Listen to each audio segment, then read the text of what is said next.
السلام علیکم ورحمۃ اللہ وبرکاتہ۔ اس وقت میں آپ کے سامنے سورہ الحج کی آیت نمبر 36 اور 37 یعنی 36 اور 37 کا ترجمہ پیش کر رہا ہوں، سماعت فرمائیے۔ اعوذ باللہ من الشیطان الرجیم، بسم اللہ الرحمن الرحیم۔ اور قربانی کے اونٹوں کو ہم نے تمہارے لیے شعائر اللہ میں شامل کیا ہے، تمہارے لیے ان میں بھلائی ہے، پس انہیں کھڑا کر کے ان پر اللہ کا نام لو، اور جب قربانی کے بعد ان کی پیٹھیں زمین پر ٹک جائیں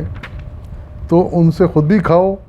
ان کو بھی کھلاؤ جو قرات کیے بیٹھیں، اور ان کو بھی جو اپنی حاجت پیش کریں۔ ان جانوروں کو ہم نے تمہارے لیے مسخر کیا ہے تاکہ تم شکر ادا کرو۔ نہ ان کے گوشت اللہ کو پہنچتے ہیں نہ خون، بلکہ اسے تمہارا تقویٰ پہنچتا ہے۔ اس نے ان کو تمہارے لیے اس طرح مسخر کیا ہے تاکہ ان کی بخشی ہوئی ہدایت پر تم اس کی تکبیر کرو، اور انہیں بھی بشارت دے دو نیکوکار لوگوں کو۔ صدق اللہ العظیم۔ یہ آیت بھی قربانی سے متعلق ہے۔ اس میں جو سب سے اہم بات ارشاد فرمائی گئی وہ یہ کہ اونٹ بھی قربان کیے جا سکتے ہیں، اور یہ شاعر اللہ یعنی اللہ کی نشانی میں سے ایک ہیں، اس کے بتائے ہوئے طریقوں میں سے ایک ہے کہ ہم اونٹ کو بھی قربان کیے جا سکتے ہیں۔ لیکن اس میں تھوڑی سی ہدایت یہ بھی دی گئی ہے کہ ان کو کھڑا کر کے ذبح کیا جاتا ہے، جیسا کہ عربوں میں طریقہ رائج ہے کہ اس کو کھڑا کرتے ہیں، کھڑے کھڑے اس کے اوپر نیزے سے گردن پہ اس طرح وار کرتے ہیں کہ خون اس کا نکل جائے سارا۔ لیکن یہ کرنے سے پہلے اللہ کا نام لینے کی بھی ہدایت کی گئی ہے،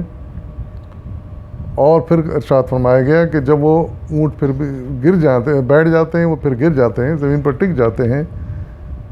اور اس کے بعد جب پھر ان کو صاف واف کرنے کے بعد جب ان کا گوشت حاصل کیا جاتا ہے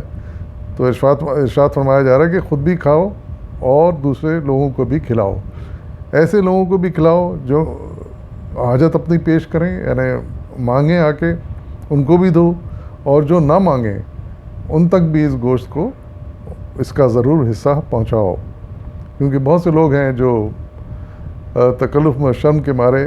خود نہیں مانگتے، لیکن جب قربانی کرو تو پھر ان کے گوشت کا حصہ ان کو بھی کچھ نہ کچھ ضرور پہنچایا جانا چاہیے۔ اور پھر ارشاد فرمایا جا رہا ہے کہ ہم نے یہ جانور اسی لیے ان کی اجازت دی ہے، مسخر کیا ہے، مطلب ان کی ہم نے اجازت دی ہے کہ تم ان کو کاٹ سکتے ہو، ذبح کر سکتے ہو اور کھا سکتے ہو۔ تو اس بات کے لیے تم اللہ تعالیٰ کے شکر گزار بنو، اس کا شکر ادا کرو۔ حقیقت یہ ہے کہ دنیا کے بیشتر انسانوں کا یہ غذا کا اہم ترین حصہ ہے کہ جو جانور ہم ذبح کرتے ہیں اور اسے کھاتے ہیں۔ ان کی بے شمار جانور اس میں شامل ہیں، بڑی لمبی فہرست ہے، لیکن یہ حقیقت ہے کہ اللہ تعالیٰ ان جانوروں کو اگر ہمارے لیے اس نے حلال نہ کیا ہوتا تو ایک بہت اہم غذا کے جز سے ہم محروم رہ جاتے۔ اس کے بے شمار فوائد ہیں اس کے گوشت میں جن سے ہم فائدہ اٹھاتے ہیں۔ وہ گوشت خواہ اونٹ کا ہو، چاہے بکرے کا ہو، چاہے گائے کا ہو، لیکن یہ سب گوشت ہماری زندگی کے لیے بڑا ضروری ہیں اور ہمارے غذا کا ایک اہم حصہ ہیں۔ یہ مالک کا کرم احسان ہے کہ اس نے ہمیں اجازت دی ہے، ورنہ حقیقت یہ ہے کہ ان بے زبان جانوروں کو، معصوم جانوروں کو مارنے کا ہمیں کوئی حق نہیں ہو سکتا تھا، لیکن یہ اللہ تعالیٰ کا اذن ہے، اس کی اجازت ہے جس سے ہم یہ کام کرتے ہیں، اور یہ سوچ کر ہمیشہ اس کا شکر ادا بجا لانا چاہیے کہ اس نے ہمیں اس کی بات کی اجازت دی۔ اور پھر آخر میں ایک بڑا پیارا جملہ ارشاد فرمایا گیا جو ہر ایک کو اپنے ذہن میں رکھنا چاہیے قربانی کرتے وقت،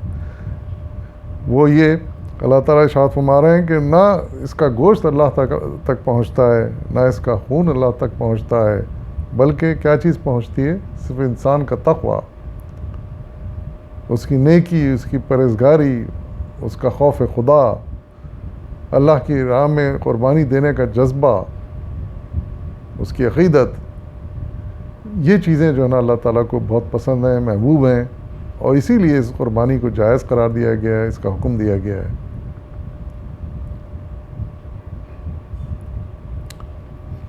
اور پھر آخر میں یہی کہا گیا کہ جب کرو یہ جانور قربانی کر دو تو پھر اللہ تعالیٰ کی تکبیر کرو، قربانی دیتے وقت بھی اللہ کا نام لو، بعد میں بھی اللہ کی تکبیر کرو کہو۔ اور رسول اللہ علیہ وسلم کو ارشاد فرمایا گیا ہے کہ ایسے سب لوگوں کے لیے جو اس کام میں حصہ لیں ان کو اچھی خبریں بتا دو، بشارت دے دو کہ اللہ تعالیٰ ان کی نیکیوں کو قبول کر لے گا، اس نیکی کو قبول کرے گا اور اس کے بدلے میں ان کی بخشش فرمائے گا اور انہیں جنتوں میں داخل کرے گا۔ یہ سارے انعام ہیں جو اللہ تعالیٰ نے، ہدایتیں ہیں جو بیان فرمائی ہیں، ہمیں ان کو ہمیشہ ذہن میں رکھنا چاہیے تاکہ ہم میں یہ جذبہ بھی ہمیشہ تازہ رہے۔ اللہ تعالیٰ ہماری قربانی کو قبول فرمائے اور ہمیں اپنے فضل و کرم سے نوازے۔ وآخر دعوانا الحمد للہ رب العالمین۔